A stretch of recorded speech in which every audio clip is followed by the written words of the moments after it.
So, young molecular spectroscopist, there's been quotation marks around the young, which is, I suppose, fair enough. And also someone suggested there should actually be quotation marks around the spectroscopist as well.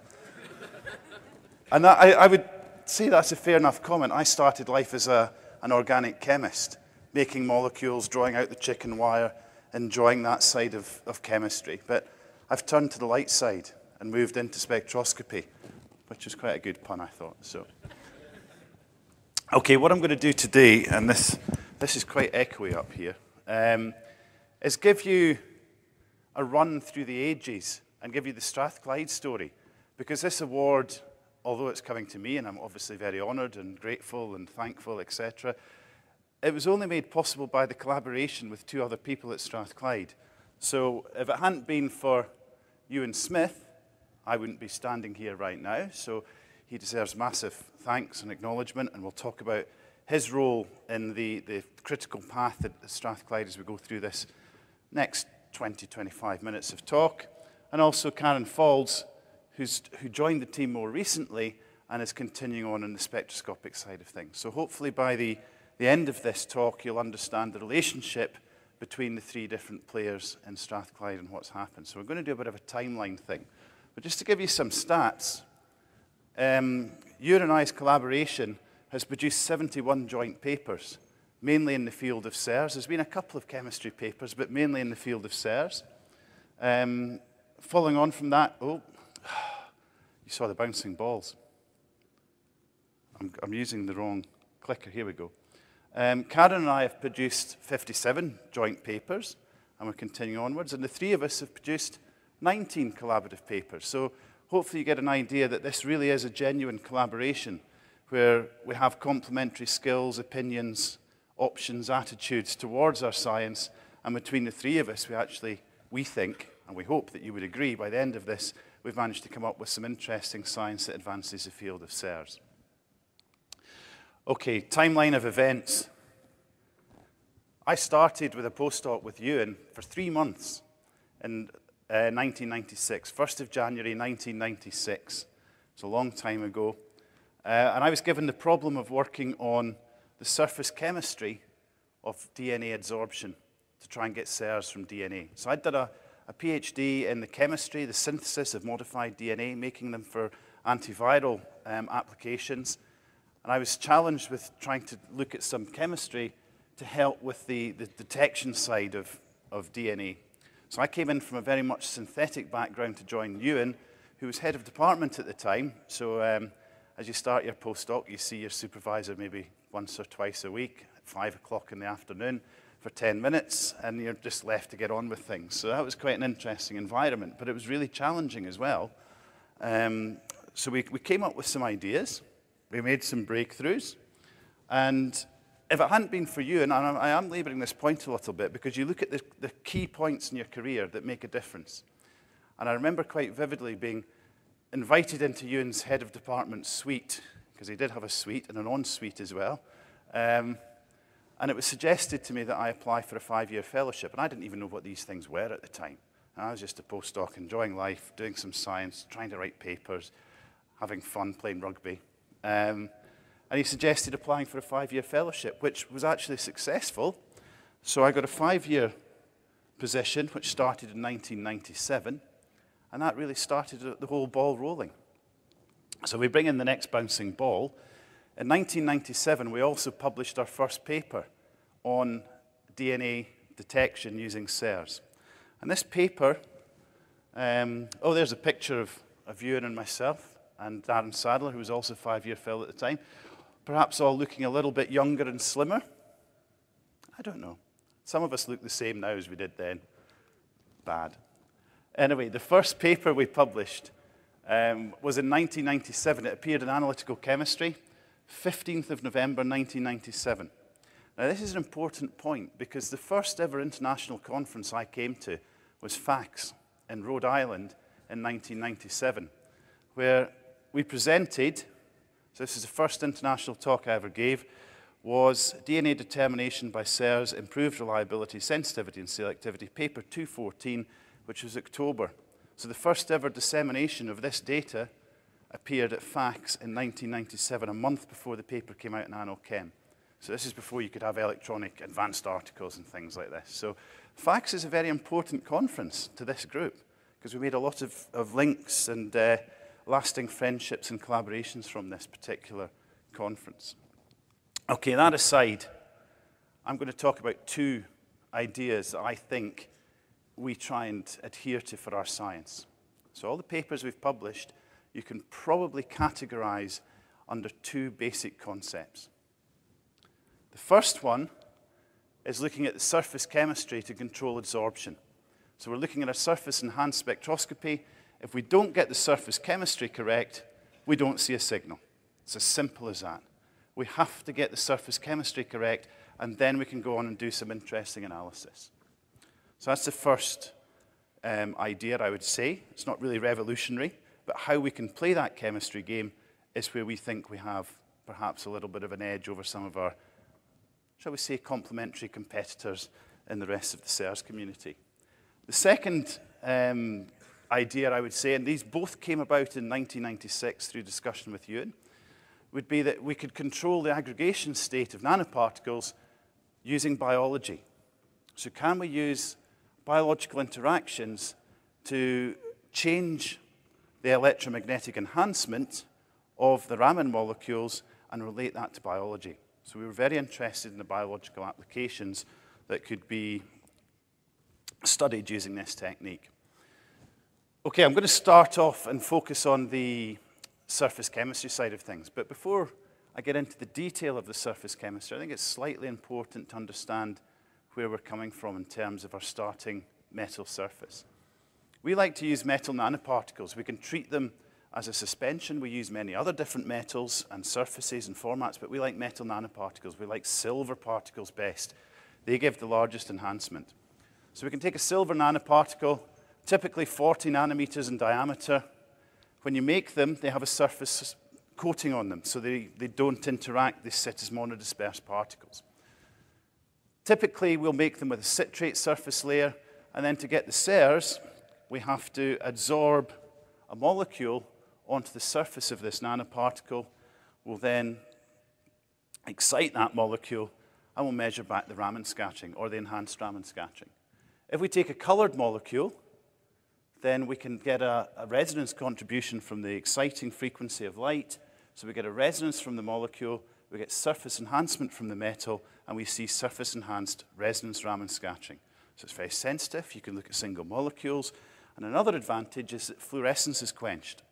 So when you're thinking about DNA detection and biology, you can use all the wonderful fluorescence chemistry that the guys at ABI and other high-tech companies have spent decades and billions of dollars on perfecting for DNA identification using fluorescence. You can use it all with SERS as long as you get your surface chemistry right and quench that fluorescence. You'll get a Raman signal back. But it's slightly more complicated for DNA. So DNA doesn't have a visible chromophore. We typically use visible excitation. So we're going to use a labeling strategy in the same way as you would with fluorescence. But individual nanoparticles don't give the strongest SERS signal. So we typically aggregate them. And at that time, we were non-specifically aggregating using a change in surface charge. So we could use inorganic ions, sodium chloride, magnesium sulfate. And Steve Bell gave an excellent talk about different aggregating agents yesterday that you can use. Well, we were really struggling with DNA because it wasn't adsorbing onto the surface of particles very well. So we came up with using spermine. And spermine's a tetraamine. It's found in all your chromosomes, and it neutralizes the backbone of the, neutralizes the charge of the phosphate backbone in your chromosomes, which allows the DNA to supercoil and pack. So it interacts really strongly with DNA, gets rid of the negative charge, which is going to repel DNA from the surface of the nanoparticles, which are negatively charged from the citrate. So if we add spermine to silver nanoparticles, we actually aggregate the particles because we change the surface charge there. But if we add DNA to that, we can get adsorption of the DNA onto the silver particles. And in this case, we could use some modified DNA with a label on it. So that's a hex label. It's typically a fluorophore. But if we get it on the surface, it quenches. We can use positively charged labels like rhodamines. So they've got a positive charge, as long as we're neutralizing the biologically active piece of DNA, we get adsorption onto the surface. Now, we published this paper in 1997.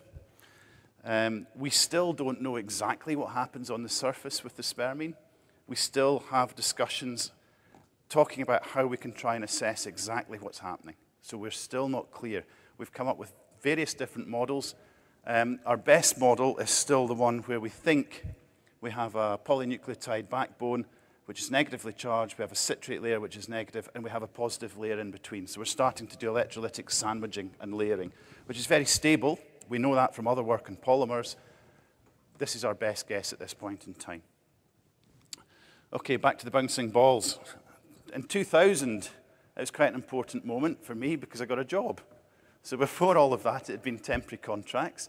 But in 2000, I was able to secure a position at Strathclyde as a lecturer to start in 2002. So although I didn't officially start as a lecturer up to 2002, in 2000, I was given the position, which is important because it gave the security and allowed us to really push on and try and develop some more of our SERS side of things. Karen Falls also started her postdoc round about 2002, 3, something like that. I can't remember the exact date. My memory is not the best. But that postdoc started a really serious investigation into the analytical parameters of DNA detection by SERS. So we first of all focused on quantitation, which is a landmark paper for us, 2004. We showed that we could quantify DNA, and then we started to interact with other groups in the community. So in 2005, Ewan chaired the Faraday discussion on SERS in London, and you can see the faces in here. There's another likely character in the SERS community. He's got slightly more hair there. It looks like less hair there, actually, than he has now. Professor Goodacre will be speaking this afternoon. We've got Ewan Smith drinking beer again. Karen looks as though she's already asleep, and I'm not sure who the random in the background is. But it was a very interesting meeting, and it started to show that we were getting collaboration through the SERS community and starting to push out the message of the surface chemistry. But the important paper for us was really this 2004 paper. Here's an example of some SERS spectra. We haven't seen any yet so far in the talk, and we're 10 minutes in, but I thought it was about time we put some spectroscopy in as a spectroscopy award. There's 8 oligonucleotides here, labeled with 8 different individual tags, and we could see the molecular distinction between them all just by looking at the Raman spectra. And you can really easily discriminate by eye the difference between, let's say, FAM, TET, and HEX, and all the differences is the number of chlorines around the ring system. So it's a really good example of the molecular specificity of the SERS technique. But then importantly, what Karen was able to do was to show that we could quantify the DNA. So at long last, we could get quantitation, and the secret to this was controlling the aggregation state and the surface chemistry of the DNA. If we got them to aggregate in the same way and we got the surface adsorption in the same way, we could quantitate using SERS. And that had always been one of the major issues in terms of using SERS and Anger for biological measurements. The reproducibility was a problem, but we seem to have overcome that for DNA analysis in this particular example. Another question that we were always asked by potential funders and commercialization partners was, how does this compare to fluorescence? So we did some fluorescence measurements in collaboration with LGC, who are the standards agency in the UK, and we were able to demonstrate that using standard fluorescence instruments, not confocal fluorimeters, standard benchtop fluorescence instruments, that SERS was more sensitive by up to 3 orders of magnitude in some cases for the rhodamine.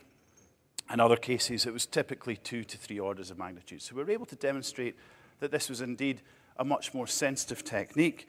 And the other advantage that we felt for SERS in the analysis of DNA was the multiplexing. So fluorescence, we've got broad emission spectra, they overlap. SERS were sharp vibrational features. Can we multiplex, can we identify multiple signals simultaneously without doing separation steps? That's another advantage to the technique. So in 2008, Karen and Roy Goodacre published this paper showing that we could indeed multiplex DNA sequences. This is a 6-plex. We have gone higher, but we have the multiplex spectrum here, And then Roy performed some chemometrics, don't ask me what, and he was able to identify the 6 different components, and we looked at all the different combinations of this experimentally, and were able to prove that we could indeed look at a 6-plex using SERS in a one-shot experiment. So we could look at 6. We've gone higher, we're up to about 10. So the multiplexing capability is actually really powerful using this spectroscopy.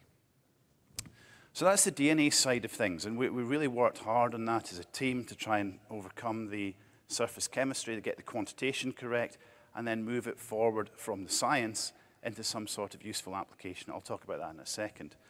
But in parallel to that, I was still thinking about the surface chemistry issues. So I spoke to an enzyme chemist at Strathclyde called Barry Moore, and we came up with this approach to try and exploit surface chemistry and SERS. We could take molecules which were designed to stick onto a metal surface, and we could chemically modify them in such a way that they didn't want to go on the metal surface. So we could generate a surface-seeking molecule and then modify it with a mask which stopped it going on the surface. Now, that means there's no SERS. Surface adsorption is everything. But if we design this molecule in such a way that this banana is actually a substrate for an enzyme, and that this bond here is a sessile bond which can hydrolyze, when the enzyme recognizes its substrate, we're going to get hydrolysis of this bond, we're going to get cleavage, we're going to get the release of this molecule, which has a surface-seeking group, and it's going to go on the metal surface. So we're going to go from dark or no signal to signal action of an enzyme. So biological activity changes the surface chemistry, which allows us to get a SERS signal. So the SERS signal should be a function of the biology. The chemistry is important. So we designed a whole load of these molecules back in 1997, 98. We felt they were really robust SERS labels. Benzotriazole, silver complex in groups, so it's really good for silver. Azo group gives the chromophore, so we get the resonance. And then we can vary the ring substituents to give lots of different molecular fingerprints. We've made over 50 of these benzotriazole dyes. There's been a series of papers published on the chemistry. They're very robust in terms of their signal. And I'll just represent this dye now by the ball with the lightning strike, and hopefully you'll see why in a second, because I call this slide the magic of benzotriazole.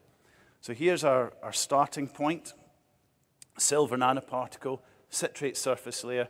Typically we'd absorb the analyte of interest onto the citrate, and that's what we're doing with the DNA. Remember, we're doing the electrostatic layering. What benzotriazole does is it strips off the citrate and complexes directly to the silver. And in this paper in 2001, we were able to measure the citrate coming off the surface and show that we were getting displacement. So we knew we had really robust surface chemistry. So we're going to exploit that with the enzyme analysis. So this is some work which we did in collaboration with Nick Turner and Sabine Flitch, who are now at the University of Manchester. They were at the University of Edinburgh at the time. We took a parent benzotriazole azo dye, and then we modified the ring. Now, if you're looking carefully at this triazole system, you will know, as chemists, remember your basic chemistry, that there are 6 isomers that you can make of this particular modification if we're going to block off the triazole function. So we made all 6 isomers. We used this ester functionality with a collapsible methylene bridge. So it took a bit of effort in terms of the synthesis. We got 3 milligrams back of the preferred isomer. We can now make this in gram scale, so we changed the chemistry, but we started off with just 1 milligram, which did a PhD student for 3 years, which is fine. Here's the masked substrate. We can see we're not getting a SERS signal from it. When we have the parent dye, we get a massive SERS signal, strongest band at 1420 from the azo stretch. So we knew we could get a strong signal from the parent dye. We knew we were getting 0 background from the masked dye. So what we did was add these dyes, and we could make them with different enantiomers, so we could show stereoselectivity of an enzyme, as one would expect. We could add these dyes to enzymes, and then we could measure the SERS spectra. And we could start to plot out the different SERS intensities, or the different isomers, over a series of time, so we could measure reaction rates. And if you start to think about the sensitivity of the system, we were probably down about 500 enzyme molecules, which raises a really interesting question about the enzyme kinetics, because you're at very dilute solutions and things are moving around. And it's something which was really interesting to the biocatalysis community at the time, but we were moving towards the analytical side of things. So instead, we did lots more chemistry, and we designed enzyme substrates to work with CERs for lots of different classes of enzymes. So we've done alkaline phosphatase, galactosidase, lipases, P450s, proteases. We've used these in immunoassays. We've used them in ELISA assays. So if you get your surface chemistry right, you can do lots and lots of really interesting things with these molecules and develop analytical assays. Here's an example of some of them there, which we've published over the last few years. Okay, back to the timeline again. This was all happening around about 2004, 2005. 2007 was an important year for two reasons. First one was Ewan, Karen, and I were founding members of a company called D3 Technologies, which is now Renishaw Diagnostics, to try and commercialize the DNA CERS activities. So we'd spent a lot of time on this. But also in 2007, Ewan decided it was time to retire. He'd reached his period of service. So although, like all people, he didn't really retire, he moved into Renishaw Diagnostics and became Chief Executive Officer and set that company up in his retirement time, which I think made him even busier than he had been when he'd been in the laboratory. Laboratory, did I really say that? In his office. I think he, like me, I think he was banned from the labs at a very early stage. So Renishaw Diagnostics now has 35 people. Ewan, Karen, and I are all founding members. We're releasing products which are detecting DNA sequences. There's no conflict of interest because none of you are our target audience, so I'm not trying to sell you anything. We've got a panel for fungal infections where we can test up to 14 different fungal infections from immune-compromised patients. We have a gastric panel with 6 viral, 10 bacterial, making use of the multiplexing, so we can tell if someone's had a dodgy prawn vindaloo or whether they have norovirus and needs isolated. So cruise ships, Olympics, important testing for that side of things. And then we have a cerebral spinal fluid panel with 8 viral and 8 bacterial, where we can look for really nasty infections. This poor chap here has something called herpes gladiatorium, which is actually scrumpox, and although it's not really deadly, it's not very nice if you're a rugby player and you see someone about to pack down against you with this face full of fungus, well, it's not fungus, face full of virus.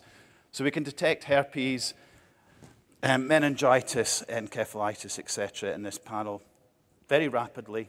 We're trying to roll this out, so instead of taking 3 days, the clinicians can have an answer much faster. So this was an important part from this. It's still ongoing, and it's something which we're working towards quite strongly.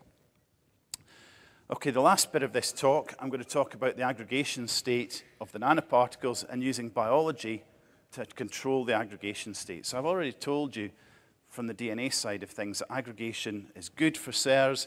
Going from single particles to aggregates is almost like an off-on system. So we're going from a low signal to a high signal, which is excellent in terms of an analytical measurement. But when we're making these clusters of particles, dimers being the minimum, how can we control this interaction? In the past, we used spermine, so it was a non-specific, just charge reduction. Can we do something with biology that says we're controlling this interparticle separation, this interparticle interaction, that we can relate back to the spectroscopy? That's the hypothesis.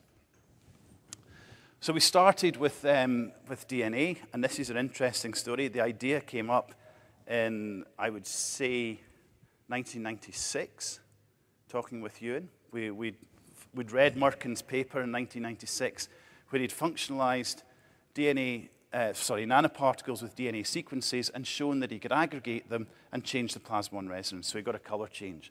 1996, Merkin, Alvasatis had a similar paper in the same edition of Nature, where he showed again the plasmon resonance. They were doing it with gold nanoparticles. Here we're working with silver nanoparticles, and we now functionalize them with a Raman dye. So we have a mixed monolayer of Raman dye, DNA sequence, different DNA sequences indicated by the different colors, so they're not complementary, they don't interact. We see a small Raman signal. When we put the complementary sequence in, We get aggregation because we get hybridization between the green and the blue strands, which are cross-linked together, change in the plasmon resonance. Oh, these are small buttons, and I have large fingers. We see a change in the plasmon resonance, but we also see an increase in the SERS signal.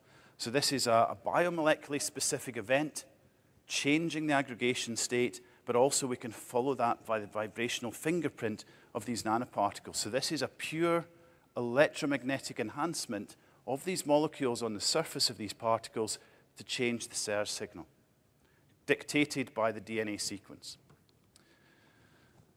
So we can do lots of experiments. I'm not going to go into it in much detail because we have published a lot of papers on this. The first paper in this area came out in 2008 with all three of us as co-authors on this paper.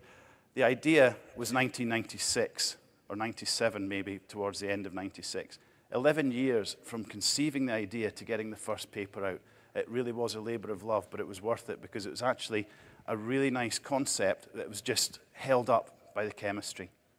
But once we got the chemistry right, we could go ahead and we could show that we could multiplex, we could put multiple nanoparticles in, and only the ones which were templated by hybridization would give a unique signal. We could identify which nanoparticles were involved in the aggregation process by the vibrational fingerprint without separating out the different components. So this is a solution phase or suspension phase measurement based on the biochemical interactions. More recently, and we've published a lot of papers, but more recently we've been looking at the distance effects between the nanoparticles. So now we don't put a dye on both particles, we can put it on one. We can form a triplex of DNA instead of a duplex. We're looking at double-stranded DNA. That's a natural form. We can then change the distance between these nanoparticles by changing the distance or the number of bases in this double strand that separates the nanoparticles. So short strands of DNA, double-stranded DNA are rigid, and we can get a nice correlation between the distance separation of the DNA sequences and the Raman intensity. So we get a correlation. We've called this x-axis a number of bases. We haven't put it in nanometers because we don't know what the nanometer separation is yet. We're still doing some small angle X-ray diffraction to try and work out exactly what this is because the TEMs are drying out and we're not seeing the correct numbers. So we can't say we have a SERS ruler yet, but we're working towards a distance measurement tool for analytical measurements based on these nanoparticle interactions, templated and separated again by the DNA sequences. So again, it's pure electromagnetic enhancement. Okay, back to the timeline. I think I've got one more ball to drop, as they say. So this is the last area, I would say. SERS for biological applications and question mark. This is where the group's really heading at the moment. How can we use SERS to impact into the biological community and give them capability and capacity for measurement that they've not had in the past? So I'm going to give you one example of where we think we've achieved that, and it's the most recent example. It's from this year, and then we're obviously ongoing with lots of work, but this is probably the point that I'll stop. So we've talked about DNA, and DNA is really quite simple. 4 bases. The language is pretty simple and easy to understand. What about moving to the more complicated protein world, where we've got 20-odd amino acids, we've got lots of interactions, we've got to worry about the PI, the pKa, we've got to worry about the hydrophobicity. Oh, it's a nightmare. So we thought we'd get involved in this, try and tackle something ambitious. So I was speaking with a guy, Ted Hupp, at the University of Edinburgh, who's a cancer proteomics specialist, and he's really interested in this protein called MDM2, which interacts with P53, which is your guardian protein. So we need to have this interaction disrupted because the MDM2 stops the P53 doing its job. So we need to try and stop this interaction. The blue structure is the MDM2. The yellow is P53, but not the whole of P53. This is just the part of P53 that interacts with MDM2. And this has been characterized. And this is a druggable target for cancer. A drug called Nutlin-3 is FDA approved, and it targets this interaction by interacting with MDM2, preventing the binding of P53. But there was very little known about any allosteric effects on the MDM2. It's still not a well-studied protein. There's controversy in the field about how it actually interacts with p53, and there's still a need to try and understand the full-length protein, because most of the biologists work with small constructs which are part of that protein. Oh, that's quite a busy slide. So what Ted had done was use phage display to select small peptide aptamers which would bind with different parts of the MDM2. So he was really interested in our nanoparticle assembly technology.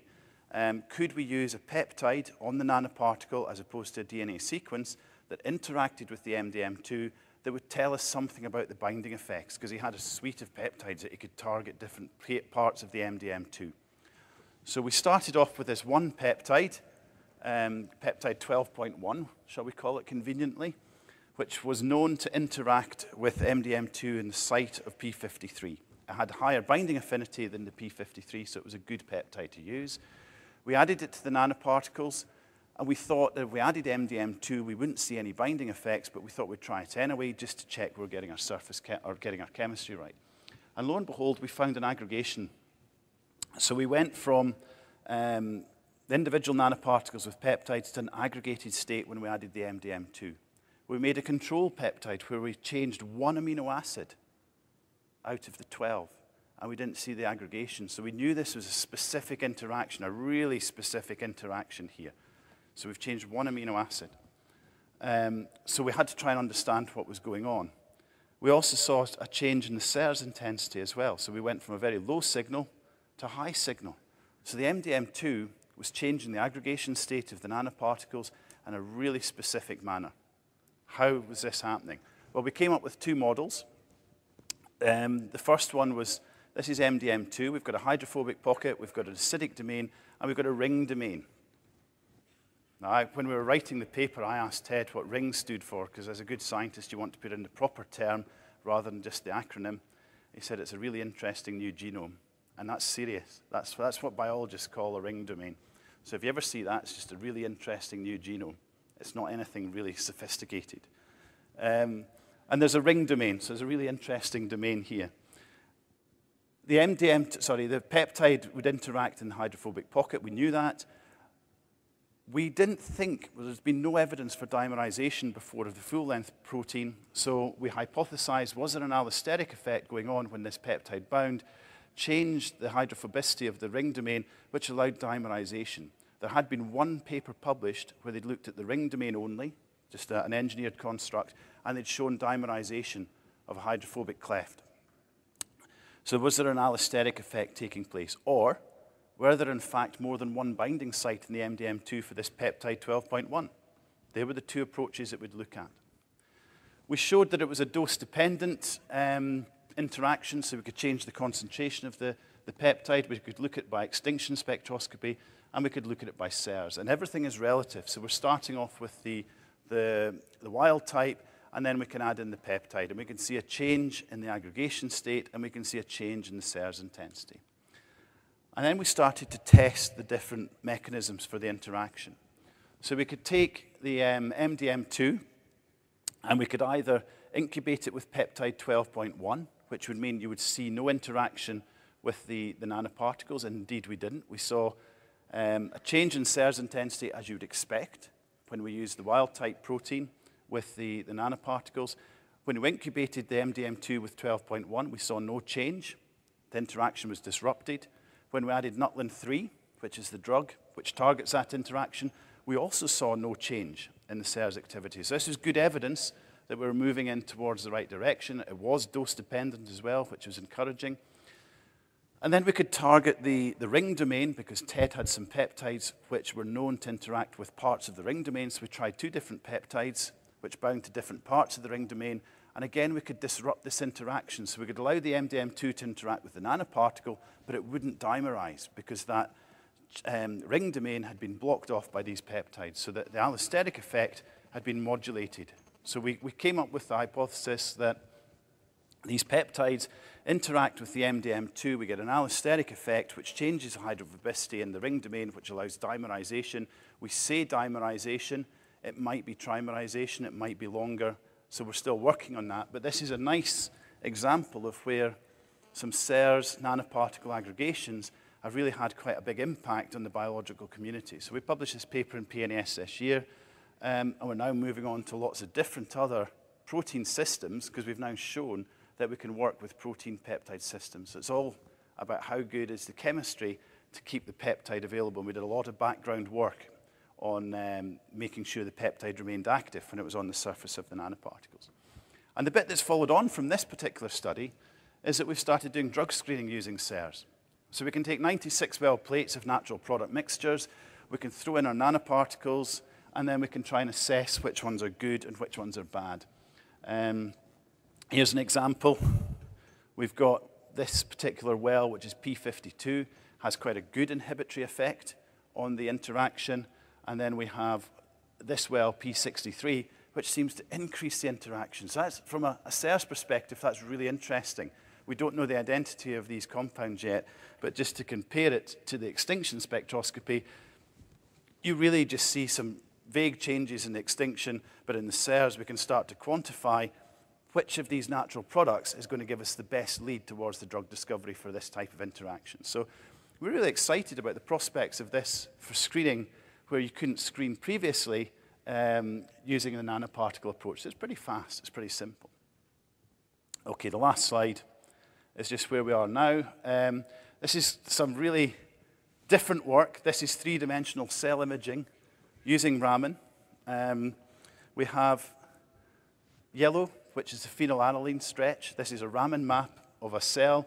We've taken confocal slices and gone through the plane of the cell, and we've also added 4 nanoparticles. And we've started looking at the nanoparticle signals, which we can color differently. The important thing about this is that we can now say that we've got nanoparticles inside a cell without having to resort to electron microscopy. So this is a complete change of tack from what I've just been talking about, but this is something which is really current and allowing us to move everything that we've been doing in vitro, nanoparticle assemblies. Can we move it into more biological environments? We now think we've got a spectroscopic tool which allows us to say whether we're on the surface of a cell or inside the cell, which becomes really important when we're trying to look at the CERS in a really complex biological environment. So in vitro is great, and we've done a lot of work on that. We're now moving towards the more complicated in-cell, in vivo, and I talked about some of the in vivo work yesterday, but you can hear more about this on Thursday from Sarah McCautry's talk. She's on Thursday morning, if you want to hear the detail about what's going on there. Okay, I've come to the end of my time. Not literally, but I'm not going to just walk off the stage and keel over, I hope. But I've come to the end of this slot. Take-home message. Okay, I've presented you with a timeline of things that I think are important. Take-home message. Get your surface chemistry right. You can make lots of lovely responsive sensors, and you can play with nanoparticles and do some meaningful bioanalysis. So as I said before, I haven't done any of this work really, apart from some of the stuff back in the late 1990s where I was doing some science. The group have done most of this work, but I think, I know you're going to give me a round of applause at the end because it's traditional, but I think I'm going to ask Ewan and Karen both to stand up because they deserve the round of applause as well. Come on. Thank you very much.